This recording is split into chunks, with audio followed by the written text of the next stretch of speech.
Good evening, everyone. It is September 6th, 2022. It's 6:16. We've managed to end executive session almost right on time. So we're reconvening the Brattleboro Selectboard meeting. I will look for a motion to approve the minutes. Jess? I move that we approve the minutes of August 16th, 2022, and August 29th, 2022. Jess has made a motion to approve the minutes of August 16th, 2022, and August 29th of 2022. Board members, any discussion? Yeah.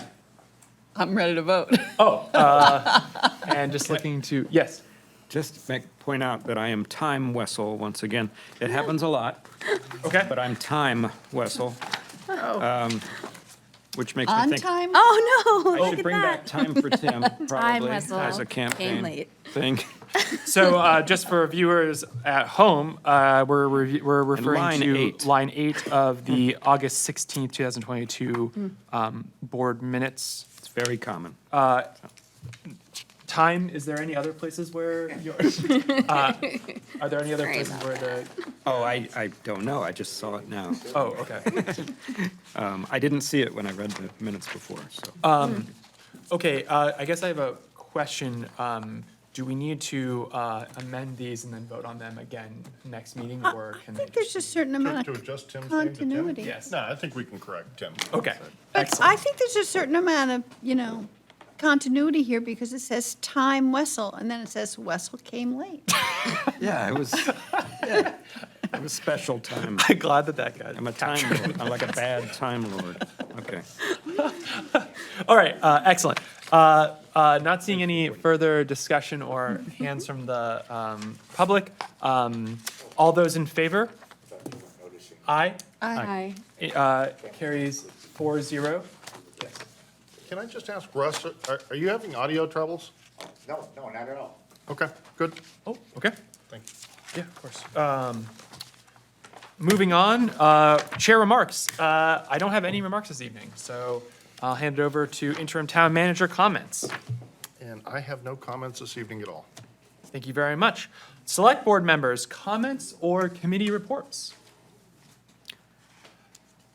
Tim?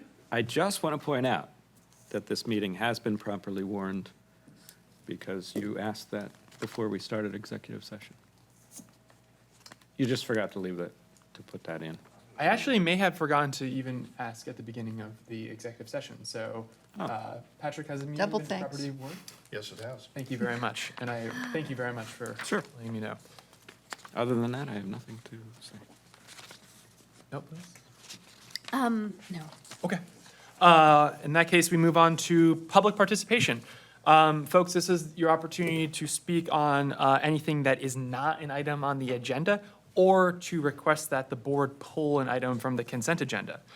With that in mind, I'll look to the public, and I don't see any hands here.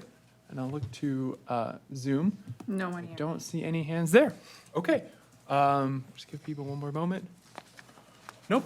Okay, so we'll move on to agenda item 7, the consent agenda. Patrick, can you speak briefly to our 2 items? Yes, sir. Thank you. So there are 2 items on the consent agenda. One of them is to authorize an application to the Vermont Department of Libraries on behalf of Brooks Memorial Library for a courier grant in the amount of $571.38. This is to support the work of the library in terms of its interlibrary loan, and this pays the postage for when we have a book and we're sending it to a different library or that sort of a thing.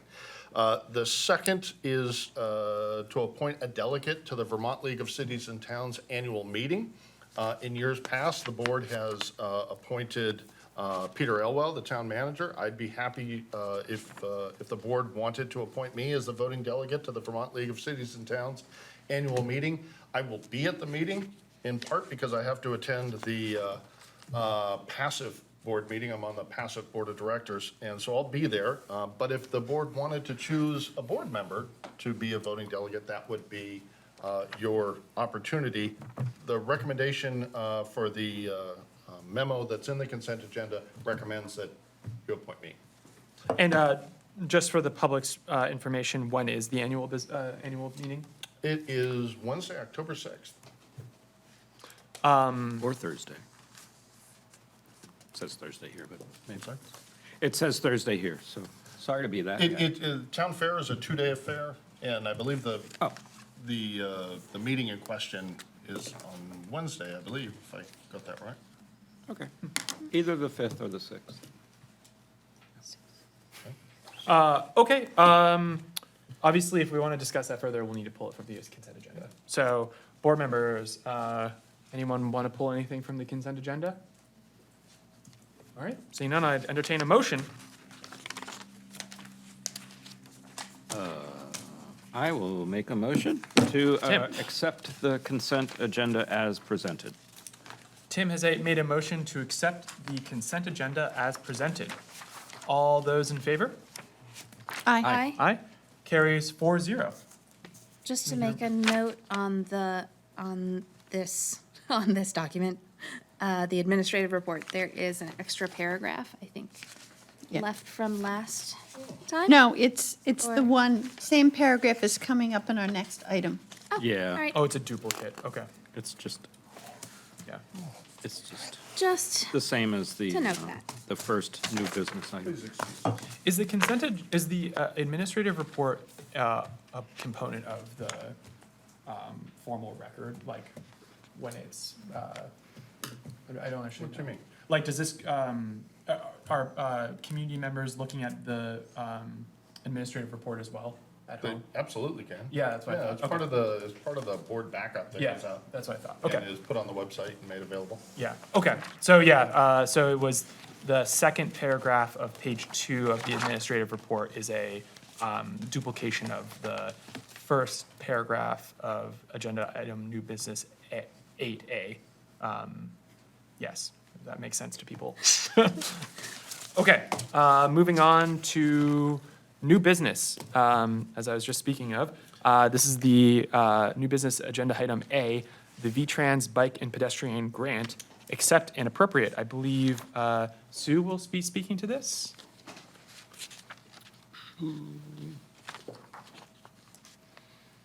All right, I've asked her to.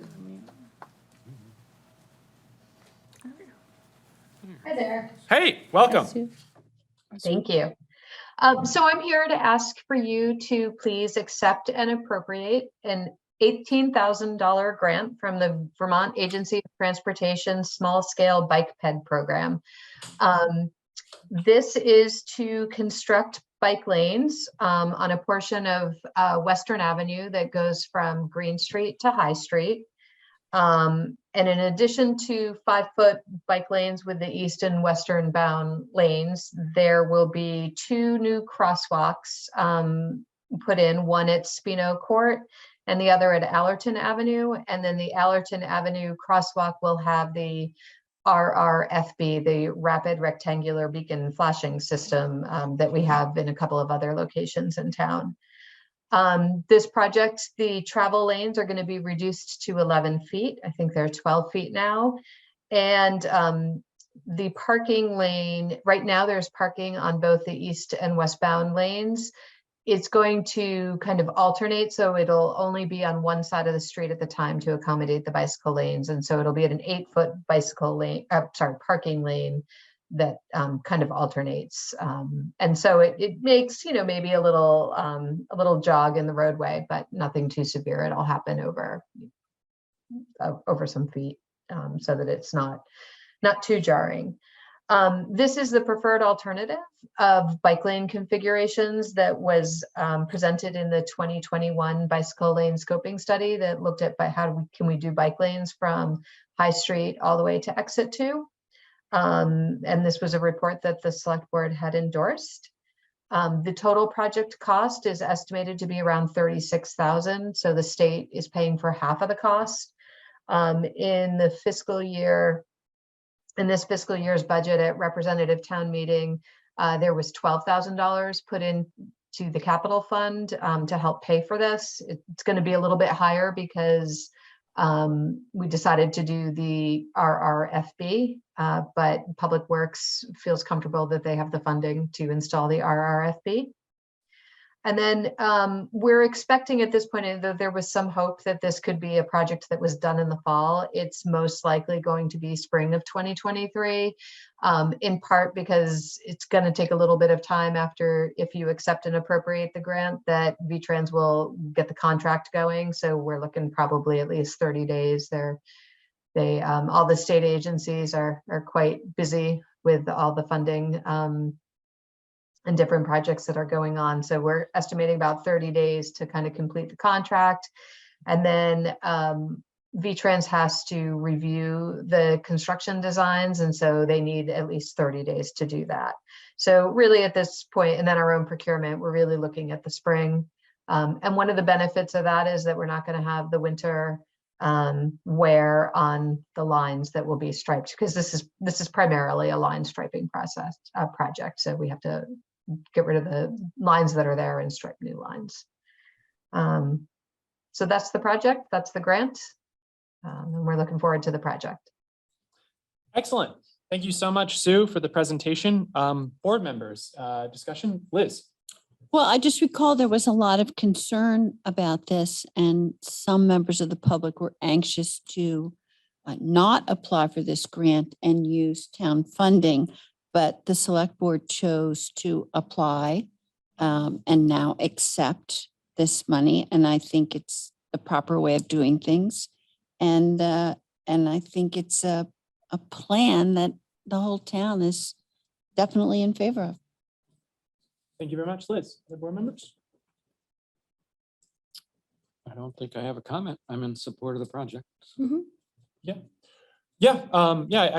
echo Liz's points, and also, feel disappointed that we weren't able to get this rolling in the fall, which was kind of the part of the discussion. We were talking about the timelines as to whether to wait and apply for the grant to match. I also think that now that it's looking like 34,000, I feel even more confident in the decision to wait and get the matching grant from the state.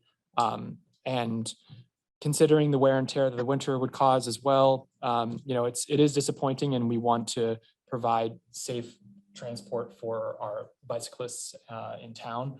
And so that is frustrating, but I think at the end of the day, we're going to get a good result in the spring. So I can open it up to the public. No one on Zoom. One on Zoom. Yeah. Got members in the room, and I don't see any. Nope. Okay. Great. In that case, board members, I guess I would look for a motion. Liz. I move to accept and appropriate a grant of $18,000 from the Vermont Agency of Transportation for Western Avenue Bike Lane Phase 1. Liz has made a motion to accept and appropriate a grant of $18,000 from the Vermont Agency of Transportation for Western Avenue Bike Lanes Phase 1. All those in favor? Aye. Aye. The motion carries 4-0. Thank you very much, Sue, for the presentation. Thank you. Good night. Good night. Good night. Okay, we move on to new business and agenda item B, the Windham and Windsor Housing Trust application for a scattered site grant, public hearing and authorize application. I believe we need to make a motion to enter into a public hearing. Yes, so board members, I'm going to take that honor. I move that we enter into a public hearing to discuss agenda item B. All those in favor? Aye. Carries 4-0. We enter into the public hearing. Patrick? Thank you. So tonight, obviously, we're asked to hold a public hearing and to consider a grant application to the Vermont Community Development Program for a scattered site grant in the amount of $525,000 to support the work of Windham and Windsor Housing Trust as they provide a home repair loan program, counseling and housing advocacy, as well as first-time homebuyer assistance. So just a little bit of historical background. The town of Brattleboro has been serving as the applicant for Windham and Windsor for this particular grant program since 2013. We've done it several times. We've, at various times, Windham and Windsor Housing Trust has partnered with Down Street Housing and Community Development. So at one point in time, it was actually serving up to 5 counties. But recently, the agency has indicated that they would like Down Street to provide their own application and for Windham and Windsor Housing Trust to submit a independent application for their service territory. So these funds are actually not in competition. They actually are the product of negotiation between Windham and Windsor Housing Trust and the Agency of Commerce and Community Development. So the specifics around what services are to be provided, the specifics around how much to request have all been determined. Our role, if we choose to accept it, is to serve as the municipal applicant. And there's a couple of things I'd like to point out that are noted in the backup memo that was provided to the board. Once again, there are a couple of different services provided. There's home repair loans for income-eligible homeowners. There is housing, counseling, and advocacy, and first-time homeowner assistance. The $525,000 grant will be matched by $643,000 of other resources, and together, those funds will be put to use across 2 counties. But one of the things I like to include for the board's consideration is to just take a look at, to what extent Brattleboro citizens are able to take advantage of these services. And so between the 2 counties, Brattleboro's population is about 12%. And in looking at our use of these services, they range from about 15% of the first-time homebuyer assistance up to 22 or 23% for the home loan program. So Brattleboro citizens are enjoying these services disproportionately so. And it's one of the reasons why I think we've been happy to serve as the applicant for this particular grant application. With us tonight are a couple of representatives from Windham and Windsor Housing Trust. Bruce is here, and thank you. And if you would like to hear from them, they can talk a little bit about the program, some Absolutely. experiences. If you So, guys wouldn't mind. yeah, Bruce, Tara, if you guys want to join us at the special table on our right here. All right. Yes, with the microphone, you guys can take a seat.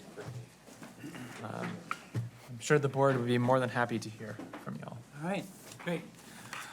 For the record, I'm Bruce Whitney, Director of Home Ownership with Windham and Windsor Housing Trust. I'm Tara Brown. I'm the lending manager for the Green Mountain Home Repair Program. Thank you to the town of Brattleboro and for all the work that you've done with us. And Patrick, over the years, has been a wonderful support, so we just want to thank you. It's been a great partnership since 2013. And, as reviewed, the revolving loan fund, the home repair program provides critical home repairs to folks throughout the 2-county area, but our offices are here in Brattleboro, so people know us and use our services, which is awesome. And then our counseling program provides education and counseling to people seeking to buy homes. And so those are the core services funded by this program. And so thanks again, and Tara can add a few more comments. We're anticipating that this project will result in a total of 370 household serves. That's about 21 through our completed home repair projects, and 350 households through education and counseling, includes 30 new homeowners. As of June 30th of this year, the Green Mountain Home Repair loan portfolio has 259 loans and is estimated value about $2.5 million. In addition to the funding that we provide to their home repair projects, we're also providing construction oversight. This service assists homeowners through the construction phase, helping them with contracts, helping them understand contracts, reach out to contractors, and preparing work specifications and reviewing estimates, as well as the payment management. A lot of homeowners have a hard time. It's a barrier for them, and so it can be very overwhelming. So this is a really, a value benefit that adds to the program and to the homeowners that go through it. We are currently working, I brought this up because we're currently working with 2 Brattleboro homeowners They've both successfully worked the home repair program in the past, and as new repairs have arisen, we're pleased that they've decided to come back to us and work with us again for their additional needs. Now that the program is almost 18 years old, we're seeing numerous folks come back and looking for additional services as they need new repairs. Excellent. Thank you so much for the additional information. Board members, any questions or comments? Yeah, Liz. Well, I'm just totally in favor of this program. I know a lot about it because my daughter worked for you. But it's also a great service that you provide to help with the existing housing stock. You know, there's so much talk about the housing shortage, and using the existing housing stock is the best way to get people in proper housing. So thank you. Absolutely. Board members? Yeah, thank you for coming and helping us, helping explain this program. I was just curious, the home repair loans, it not only can apply to single-family owner-occupied, but it can apply to duplexes when it's an attached unit, I suppose, like an upstairs, downstairs? Yep, it can. Yep, it Okay, can. so it could be part of the mix of helping to turn a previously single-family into a two-family? Or does it have to be an existing It has to be an two-family? existing. Okay. Yep, yep. And so, but we definitely have done those in the past. We've seen those come through. Duplexes or, some, in, multi-units we can look at as well, Yeah. like a 1 to 4 family. Yeah, because there are a lot in Brattleboro of upstairs, downstairs that used to be single-family homes. Yep, absolutely. And people this way could get help in refurbishing downstairs if Yep. they live upstairs. Yep. And then as long as they stay within income guidelines, I would think, as far as the rental cost. Yep, and they have to rent fair market rents Yep. if they're renting those out. And, yeah, we actually did one a couple years ago. Did you say 1 to 4 units? or did- Yes, that's correct. Owner occupied. Sorry, owner occupied. Thank you. Jess? Hi. Hi. I also want to thank you for the work that you do. I actually benefited from both housing counseling and the first-time homebuyer program. Nice. Great. And they were incredible. We spent years trying to find a house that we could afford. And then finally, we came to Windham Windsor's programs, did the homebuyers course, and worked with a counselor to help get the right kind of loan for our family. And Great. it was a really incredible service and experience. So Nice. I'm very much in support of this. Great, thank you. Really, let us know. Yeah. Testimonial.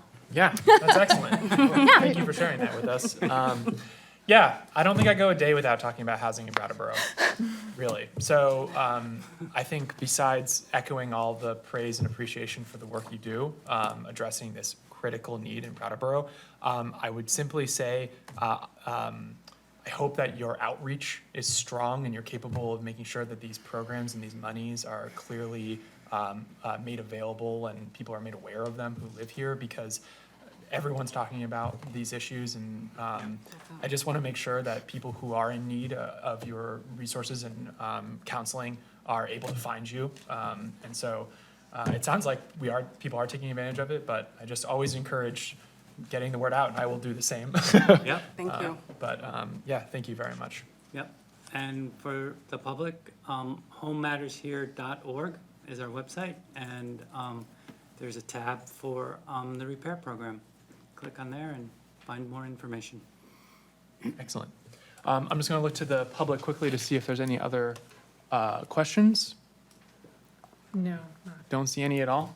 In that case, board members, if I don't have any other discussion, I think I'll just, so this is just a single public hearing, so we move and then close. Yeah, so I think I'd take a motion then. All right. Jess? I move that we adopt the resolution authorizing the submission of a grant application for Vermont Community Development Program Scattered Site Grant in the amount of $525,000 to support Windham and Windsor Housing Trust to deliver a home repair program, counseling advocacy, and first-time home buyer services. Jess has made a motion to adopt the resolution authorizing the submission of a grant application for, I feel bad for the interpreters, for a Vermont Community Development Program Scattered Site Grant in the amount of $525,000 to support Windham and Windsor Housing Trust to deliver a home repair program, counseling advocacy, and first-time home buyer services. All those in favor? Aye. Aye. Carries 4-0. Thank you so much. Thank you. I appreciate it. Thank you. Thank you, Bruce. Thank you, Tara. Thank you. Board, I move that we close this public hearing. Okay, great. Great. You have so moved. I've moved. All those in favor? Aye. Aye. Carries 4-0. No, I wanted to, yeah. How do you respond to that? I just silently stare at you. Yeah. All right, we move on to new business agenda item C, access agreements, Town of Brattleboro DVFiber. Patrick? Yes, sir. So this evening, the board is asked to authorize the interim town manager to execute 2 point-of-presence access license agreements with DVFiber, one for 103 Elliott Street, known as Central Fire Station, and one for 718 Pleasant Valley Road.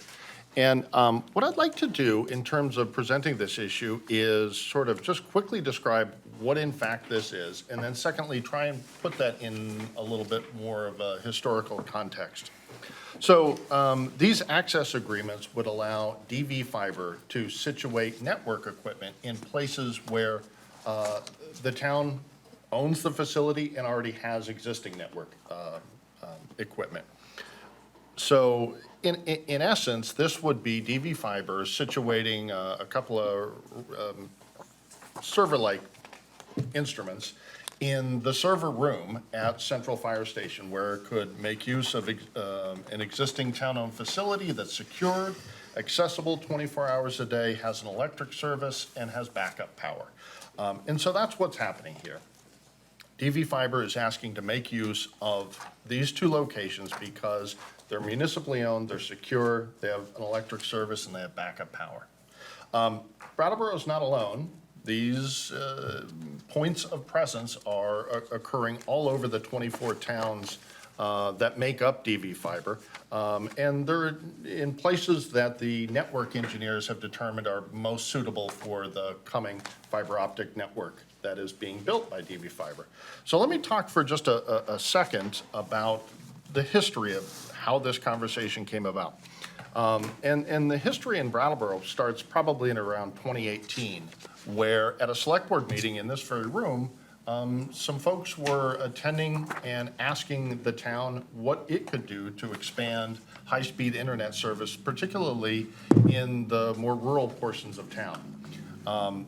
Staff were directed to investigate, and by staff, I mean me, spent a better part of a year examining what other communities had done. We look at Leverett, Massachusetts. We looked at Concord, Massachusetts. We looked at what a multi-town sort of consortium in central Vermont known as EC Fiber had done. And we even took a look at what perhaps some missteps that City of Burlington made in Burlington Telecom. In examining these options, what we recognize is that Town of Brattleboro really was not in a good place to go it alone. If we were to try and provide service, internet service to the remote parts of Brattleboro and be doing that only ourselves, it would be enormously expensive and truly cost prohibitive. We took a look at the potential for partnering up with an existing for-profit provider, and we sort of walked away from that concept largely because it too would be expensive. And then even if we were to pursue it, we would never really be in the driver's seat. We would never be able to establish the sort of level of customer service that we wanted our customers to receive. So it seemed like not the right option. Concurrent with all of these investigations was a growing tide of communities in the Windham region that were looking at a communication union district, which was a newly created instrument, municipal instrument, established by the state legislature.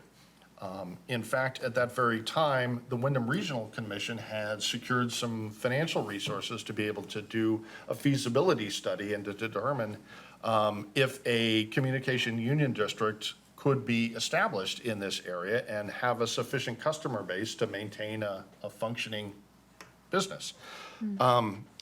The answer to that research was, yes, we believe there is. And at that same time, a number of towns were ready to go. So that became what was known as, the first couple of towns were Marlborough, Halifax, Wilmington, Whitingham, and Stratton, which voted in March of 2020 to establish a communication union district. That became the Deerfield Valley Communication Union District. Brattleboro voted to join that district just a couple of months later in June. And the business has grown to 24 towns. And the operating business that is being created is now called DVFiber. This is not the only communication union district in the state of Vermont. There are in fact 9 of them. I believe DVFiber is a step ahead of most of them. We've been pretty organized, and we've been moving forward with great support from the state of Vermont. There's been a couple of particularly large grants made. One was for $4.1 million to start planning for the engineering of this project, and another one more recently is $21.9 million, I believe, and that's actually to begin the construction in what's called Phase 1. Phase 1 being the initial most unserved communities, and in fact, it's the state of Vermont which is defining where and when this program rolls out. It's being targeted at the most underserved communities first. The underserved portions of Brattleboro are in what's called Phase 2. We believe that there is likely sufficient grant resources to achieve Phase 1. Phase 2 will require the organization to take on revenue bonds and debt. And for that very reason, it's important for us to try and keep costs down to the degree in which we are able. And so each of the member communities that are providing space have so far done so without seeking any sort of lease income. And staff would recommend that we proceed similarly with these 2 agreements. There is quite a bit of intelligent design, I would say, in the establishment of communication union districts. The way I would describe it is that the financial resources of the member municipalities are altogether firewalled against success or failure by the communication union district. No tax dollars from the town of Brattleboro are welcome at the communication union district. And so, its success or failure will be on its own merits. It will never become a situation where the expenses of DVFiber will fall to the taxpayers of Brattleboro, which is kind of a nice thing to be behind. One thing that is asked of member municipalities is that they make space available. And so some of these points of presence are being established throughout the service territory in Halifax, Marlborough, Reedsboro, Stamford, Townsend, Winhall, Dummerston, Westminster, Weston, Newfane, Wilmington, and Guilford, at least for starters. And 2 of those locations are to be in Brattleboro, one at Central Station and one in a equipment cabinet room that we have out on Pleasant Valley Road, adjacent to the water treatment plant. And so what's being asked of Brattleboro is to provide space to DVFiber so that their network equipment can exist on our property, make use of the existing power and backup power that'll help to keep costs down and help us to deliver service in the end more affordably to the rural customers. Now, I've probably talked way more than I should. So forgive me for that. I did want to point out that Stephen John, the president and chair of DVFiber, is with us. And I'm not the president yet, just the elected chair, that's all. very good. Stephen, do you want to take a seat and join us for a moment? I get a lot of, I'm the backup for this, so I get a lot of your emails. Oh, I see. That's yes. right. You're the alternate. I'm the alternate, yes. So Well, it's great to see you in person. You're not uninformed, or at least unless you've chosen to be. I don't know how Right. informed I am. I try to. Yeah. That's Well- quite an introduction, but if you want to. I just want to follow with a big summary statement here on a presentation I'm making tomorrow at Brookline Select Board. We had this little sheet that says DVFiber, the people's internet, owned by the citizens of the 24-member towns and governed by representatives appointed by their select boards. And that's why Patrick is serving as a voting member of our governing board. I'm the voting member from Marlborough. And I also wanted to underscore the fact that while many people perceive Brattleboro as very well-served and it's all very fine down here, I do have a list here of 118 official premises, E911 occupied locations that by the Public Service Department are unserved or underserved. And so those people will certainly not be the first to get connected to this system, but they will be probably part of a fiber service area that is contiguous to Dummerston, Marlborough, Guilford, because we don't recognize the town borders regarding our construction or our service. That it's a network like a tree, and it doesn't cope with borders very well. You got to make the branches go where they go, which means we have to follow the rights of way of the power company. That's that's part of the law, and that enables us to have a guaranteed location for hanging the fiber. Of course, we have to go through a permit process, make-ready process, survey process, and so forth. But that's all been accomplished largely under this original grant of $4.1 million, which helped us organize and pay for legal services and so forth. There's a lot of that that's taken place.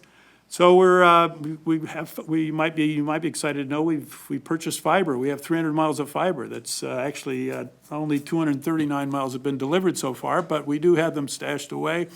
We won't say where, but that certainly is an asset that we have in hand, and will be used immediately. We'll probably start hanging fiber according to our contracted partner. October. So we are I meet every other week with Green Mountain Power, along with my project manager and executive director, and we ensure that the make-ready process happens to proceed and prepare the poles for our hanging the fiber. You may be, I'll go into detail. I'm fascinated with this stuff. I'm a physics teacher, retired. So on a telephone pole, you got the power at the top. Probably most people are like, you got the telecommunications there, towards the bottom. Well, you have to have those spaced apart, and they have to be a certain distance from the top, from the power. And so you have to make sure that there's room there for another provider, ISP, we're called an internet service provider. And so that's part of the complications of this kind of new network, even though we have the poles in the right-of-way designated. Anyway, I'm open to your questions. I have to say it's a massive project. We'll eventually, the design is universal. That means we can capably connect every single E911 location in the state, in the CUD, by our design. That's a requirement of the grant. You have to have a universal design. I mean, a communications certificate is serving everybody in that whole 24 towns, potentially. People don't have to take it, you don't have to be there, but if it's unserved and underserved, you do have to get to those people and you do have to connect them. So that's where the money and grant comes in. It would not be possible through the usual for-profit endeavor. We have to have that capital up front. And that's why our competitors, other ISPs, are not going to these places, because there isn't enough return on the capital investment to make it worthwhile. So this is a window of opportunity for us that I'm very happy that Brattleboro stepped up early to recognize the value of this opportunity. And it'll take a while. You know, we're talking 5 years or more, perhaps, but we do intend to start building in October and keep building every month, and find the money to continue through various grants. There is the prospect of 2/3 of this being paid for through federal grants. So we're optimistic. We think we can do it, and I'm determined to try to make it happen. Excellent. Thank you so much. Board members, any questions or comments? Well, Tim, So I remember, I was gonna say, yeah, you we guys. went through, and so does Liz, I'm sure, went through quite a bit of soul searching here on the board, you know, because we had a lot of folks that really wanted us to sort of get into the ISP business ourselves as a municipality. Yeah. I'm very glad that we decided that it wasn't a, you know, wise thing to do for Brattleboro at the time. There was the question of the underserved. I think you had 100 and so Yeah. residences, so I'm really glad that this wise decision of that board back then sort of enables us to make that happen. And it's not a heavy lift, obviously, for what's being asked of us for now, obviously. But it is a nice example of Brattleboro thinking of the wider community of southern Vermont and Windham County, et cetera. Because sometimes we're accused of not thinking of other towns. Well, Occasionally. it made quite an impression on the Vermont Community Broadband Board that is in charge of dispersing these funds that are available for projects that have the merit, you know, Yeah. that are well planned. They have engineers vetting our plans. You know, this is not a fly-by-night well, we're all volunteers on the board, but, you know, Yeah. it's not, it's definitely a very well conceived plan, and will be constantly revised and changed as business and competition affects it. Because, for example, you're 118 underserved people are on about 24 different roads. You know, it's not like you got a neighborhood that needs it, and so we could get that done, you know, easily. That's really one of the things that is, if ideally the state would like us to just helicopter in and connect all these people that are, you know, up in the hills and so forth, but you gotta get there with a network that's gonna be resilient. And there are 3 rings, middle, north, and south. And Brattleboro is very important because that's one of our access points out to the big internet in the sky. And then the other one's in Stamford, and then we plan another one up north, out through Manchester. So that means if things get cut off, and we're not gonna depend on one outside service, by the way, for broadband. You know, you have to put a bid in, you have to pay for that service. So bandwidth, we'll have 3 different providers with whom we have a contract from the outside world. Those are the big players, the big international players in the business of World Wide Web. And that's, I'm learning a lot. Sounds like it. So I have 2 easy questions probably for you, unless someone else wants to. Oh, please go ahead. One is, I just noticed a couple of communities near us don't seem to be mentioned, but is there a particular reason why, I haven't heard anything from Vernon or Putney? But Oh, no, maybe they're all, just- yeah, they're all members, They're yeah. members. Okay, We good. go still up have to, kind we go up to Westminster, up the river and all the way down, you know, we're on the border across the southern part of the state, all the way over to Stamford. Okay, And then we go up to Weston, to the farthest north, up Oh, Route really? 30 and Winhall and Londonderry. nice. It's quite, in fact, if it weren't for this kind of remote meeting opportunity, which a lot of people complain about, we wouldn't be able to get this 24-member board to meet, you know, because you That would gotta be tough. drive an hour to get We've to each never other. actually met in person. We never have. Many of us haven't seen each other. We're always surprised when we see how tall we are or whatever we are, you know, how fat we are, or whatever. Anyway, yeah, so, no, it is, we do not have members from towns that are already served by fiber from VTel. For example, Athens and Rockingham. Okay, And out of Springfield, you know. And there was no reason for those towns to be, you know, appointing a representative and get in on this. But we do have, you know, contiguous group of those 24 towns, and that's what makes it, I think, financially viable. from a business point of view in Wilmington. And of course, it'll be very important that we get the critical mass of customers, and we're starting with the areas towns that have the least served customers, least, lowest percentage of served customers. And that's why the design and the build-out will be based on that criteria primarily. Secondarily, what's convenient to the way things connect. Right.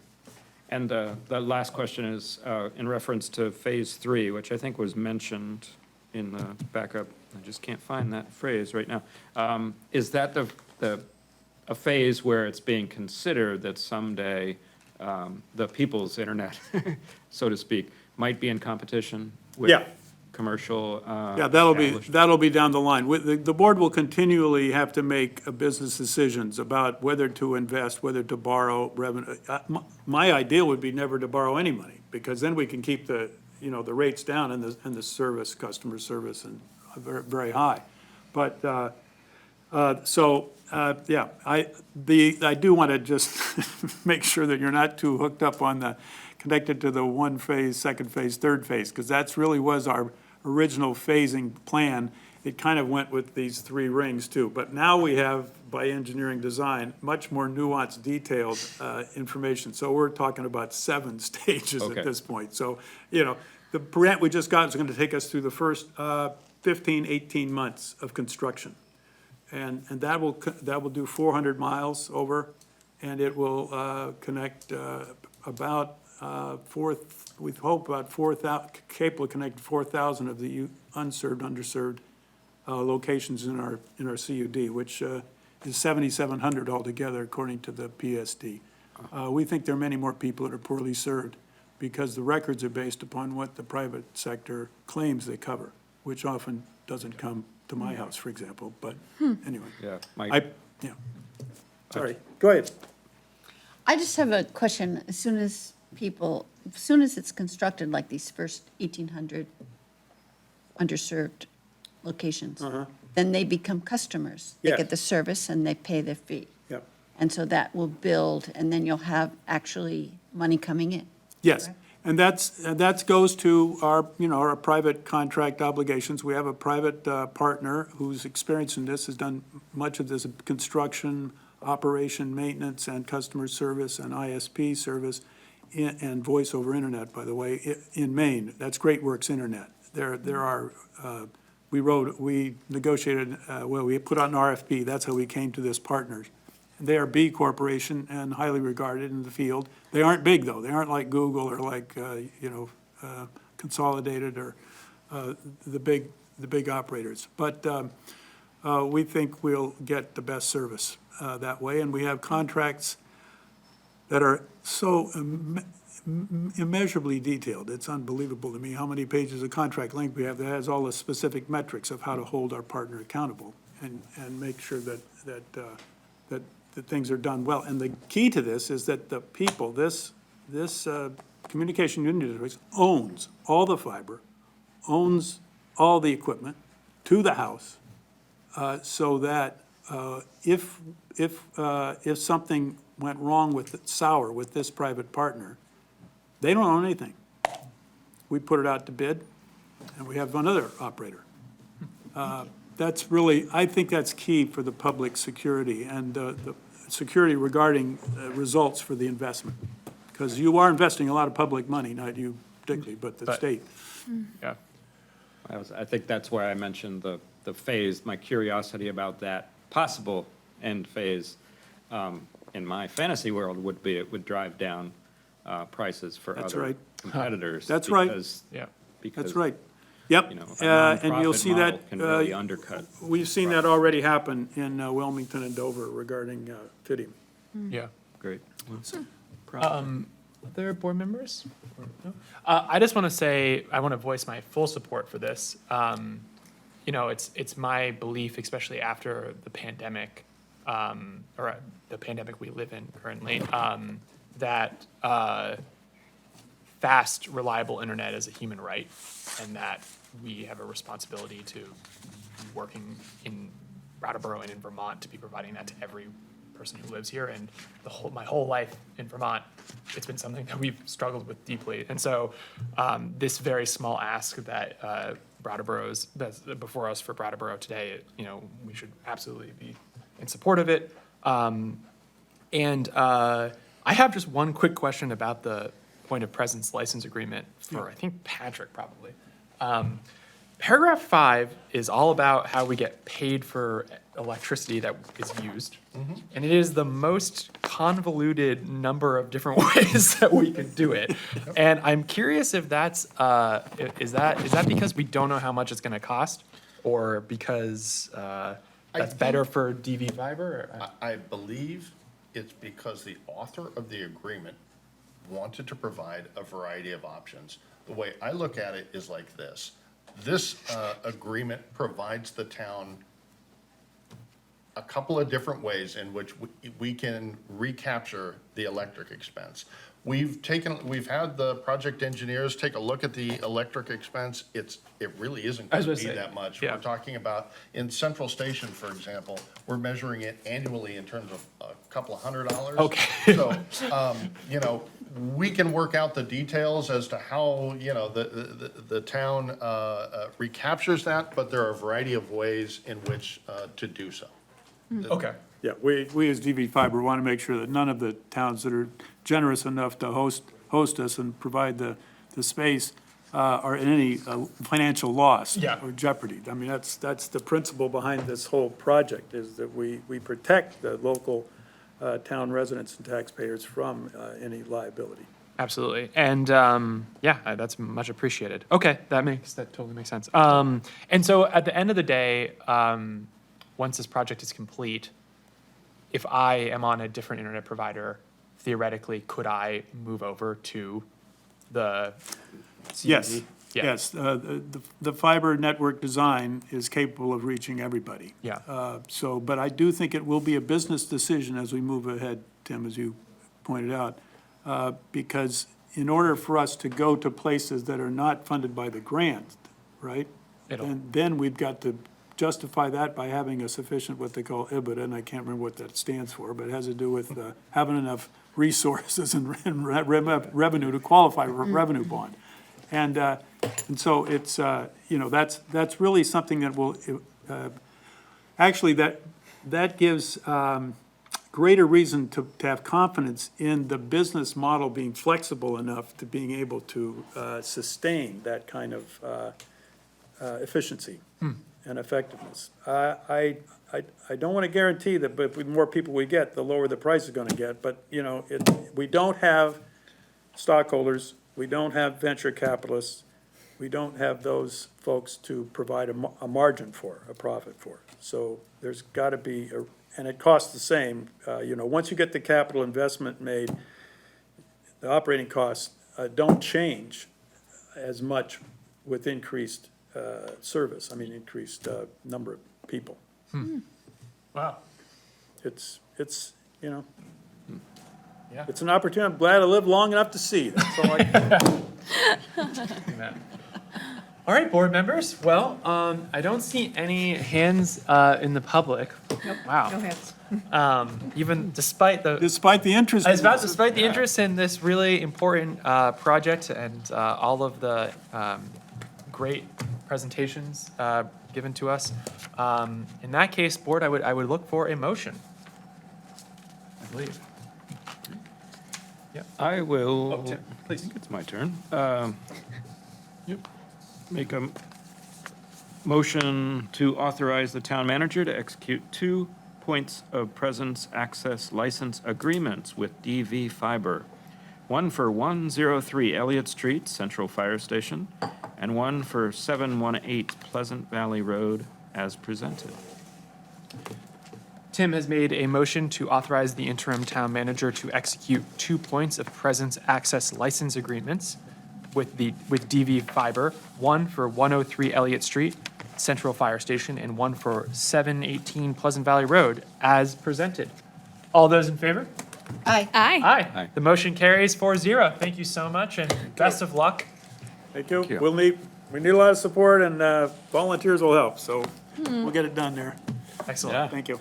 Thank you, Stephen. Thank you very much, Stephen. All right, I think we only have one more motion. Board members? Jess? Sure, I move that we adjourn. Jess has moved that we adjourn. All those in favor? Aye. Aye. Motion carries 4-0. That's it, folks. Thank you very much to BCTV. Thank you so much to the interpreters. Thank you very much, Patrick. And thank you very much, Jessica.